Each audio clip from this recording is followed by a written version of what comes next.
বিসমিল্লাহির রহমানির রহিম। পরম করুণাময় মহান আল্লাহ তাআলার অশেষ রহমতে আজকে বন্যার্থদের মাঝে আমরা কিছু সহযোগিতা এলাকা থেকে উত্তোলন করে, যেমন আমরা 10,000 টাকা এবং 90 কেজি চাউল আমরা আমাদের পাড়া মহল্লার মধ্যে কালেকশন করে এই পাবনা শহরের একটি সুনামধন্য মাদ্রাসা, যে মাদ্রাসা থেকে হাজার হাজার ছাত্র ছাত্রীরা এখান থেকে অধ্যয়ন করে তারা ইসলামের শিক্ষা গ্রহণ করে জীবনকে সুন্দরভাবে পরিচালনা করার লক্ষ্যেই যে শিক্ষা অর্জন করে, সেই মাদ্রাসাটি হচ্ছে জামিয়া আশরাফিয়া মাদ্রাসা। পাশেই দারুল আমান ট্রাস্ট, আমাদের দারুল আমান ট্রাস্ট, যেখানে 8,000 ছাত্রছাত্রী অধ্যয়ন করে।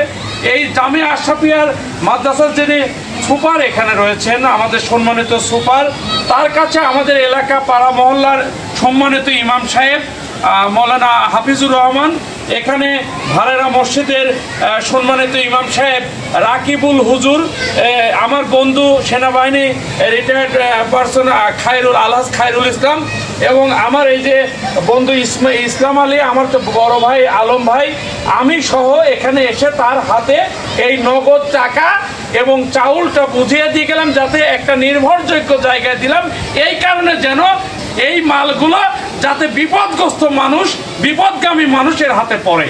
এই জন্য আমরা একজন সুযোগ্য ব্যক্তির হাতে এই সম্পদ, এই খাদ্য, এই অনাহারি অত্যাহারী যারা মানুষ মারা গিয়েছে, ভেসে গিয়েছে, সেই দুর্যোগ এলাকায় যাতে পৌঁছায়, তারই লক্ষ্যে আমরা এই খাদ্যগুলো আমরা তার হাতে তুলে দিয়ে গেলাম। এ পর্যায়ে 1 মিনিট একটু সংক্ষিপ্ত কথা আমাদের সুপার মহোদয় বলবেন। জি, আলহামদুলিল্লাহ।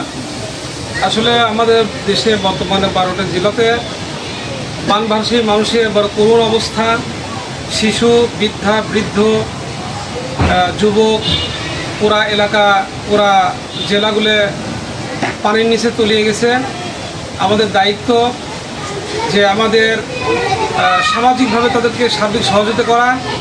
সেই লক্ষ্যে আমাদের বিভিন্ন থেকে আসছেন পাবনা সদর উপজেলার ভাইস চেয়ারম্যান পদে যিনি অংশগ্রহণ করেছিলেন মোহাম্মদ জাহাঙ্গীর সাহেব সহ ওনার যেই এলাকা গণমান্য ব্যক্তিবর্গ এসেছেন, আমরা ধন্যবাদ জানাই পাবনা জেলা উলামা পরিষদের পক্ষ থেকে। এবং ঐতিহ্যবাহী জামিয়া আশরাফিয়া পাবনা, যা শুধু পাবনার মধ্যে নয়, পুরা বাংলাদেশের মধ্যে স্বনামধন্য একটি শিক্ষা বিদ্যাপীঠ। তো আমরা আমাদের মাধ্যম দিয়ে সারা দেশে থেকে ত্রাণ সংগ্রহ করা হচ্ছে, নগদ টাকা, বিভিন্ন ত্রাণ সামগ্রী, শুকনা খাবার, এগুলো সংগ্রহ করা হচ্ছে। করে এগুলো আগামী রবিবার ইনশাল্লাহ আমরা সকালে ইনশাল্লাহ সেই বন্যার্ত এলাকায় আমরা যাব, সেখানে আমাদের নিজের হাত দ্বারা ইনশাল্লাহ সেখানে আমরা দিয়ে আসবো, সঠিক জায়গায় ইনশাল্লাহ আমরা পৌঁছে দিয়ে আসবো ইনশাল্লাহ। ঠিক আছে, আল্লাহ ভরসা, আল্লাহ কবুল করুন। আমিন।